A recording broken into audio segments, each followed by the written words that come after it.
Hey folks, it's Jeff DeTellis from EatLivePrimal.com, and it's Sunday again, so that means walk and talk at the West Seneca Soccer Complex, 5 miles, 6 o'clock tonight.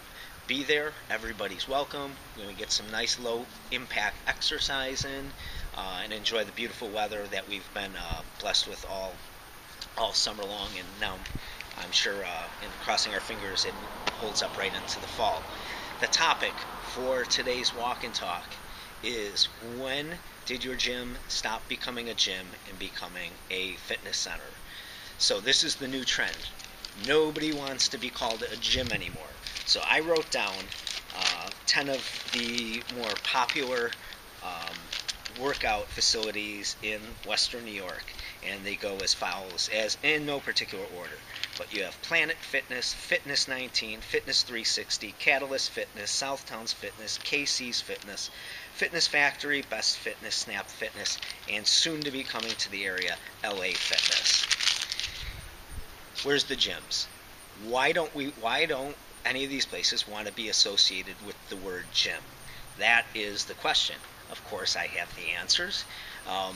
A gym has a connotation of being a place where guys go to lift heavy weights, train hard, powerlifting, bodybuilding, Olympic lifting, so on and so forth. Fitness, the word is a much softer sell and covers a larger demographic of people. So if you haven't noticed already, the trend is that these fitness centers tend to give more of the space allotted in the facility to cardio equipment, machines, group exercise, so on and so forth, and the actual free weight areas are diminishing. You're also going to find that certain pieces of equipment you're not going to find in a lot of these fitness centers. I've been to plenty of them where I can't even find a T-bar row, a power rack, any kind of chalk, chains, or bands, which are used for powerlifting and Olympic lifting. You're also going to see the diminishment of dumbbells, where there's a lot of gyms now that they don't provide dumbbells over 80 pounds. Sometimes that's my warm-up sometimes, and that's not even bragging. I know plenty of guys that that wouldn't do anything for. I know girls that can lift more than that. It's just not adequate for some really heavy training if you wanted to use dumbbells. But they did this systematically and on purpose to drive a certain demographic out of their facility, and they are trying to lure in a different demographic of people into their gym. Now, by losing your base and no longer being associated with the term gym, or even selling yourself as a gym, and now becoming a fitness center, what kind of demographic are you getting? And I am going to say that you are getting mostly an extremely high percentage of weight loss. Now, as we have established on some of these earlier walks, these facilities do not know how to provide the tools for people to lose weight. So they're going after people that are looking to lose weight, but yet they don't have the ability to help them. And for that reason, people are going there, not getting the results, and that is why these facilities can only charge $9 a month. And I wouldn't be surprised if that drops even more. Now it's $9 a month, bring a friend for free.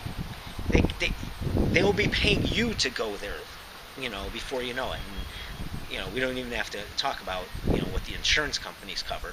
They can't get people in there because there's no value. They don't provide anything for you. As a matter of fact, it's become the blind leading the blind. And I've been privy to this information that when they decide on the layout of these fitness facilities, you will always notice that they put the cardio equipment in front of the windows where passerbys can see inside, because they don't want to see anybody lifting weights. They're afraid it might scare them away that people are actually doing work inside. So they soft sell you with the view of the cardio deck.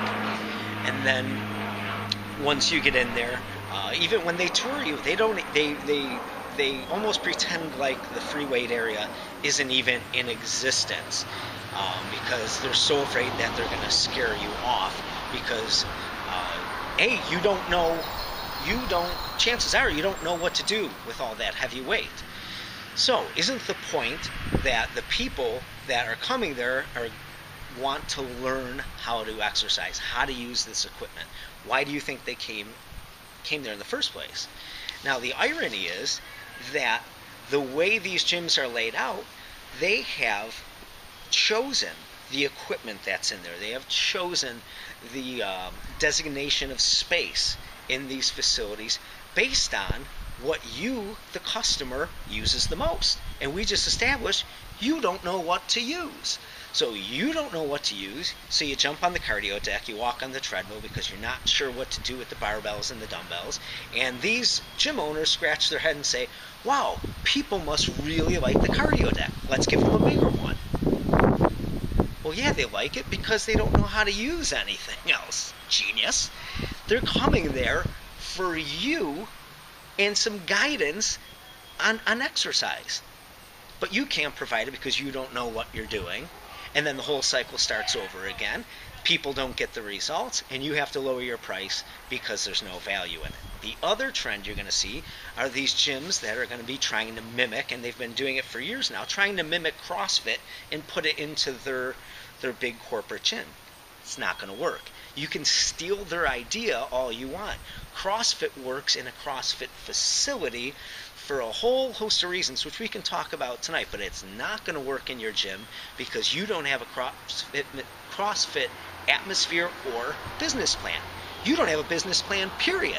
That's why these fitness centers, all of them, are not worth more than $9 a month, and before you know it, they'll be paying you to go there. So, you want to talk more about this? We'll be at the West Seneca Soccer Complex. I'm on fire with this stuff. Go Tebow. We'll see you tonight.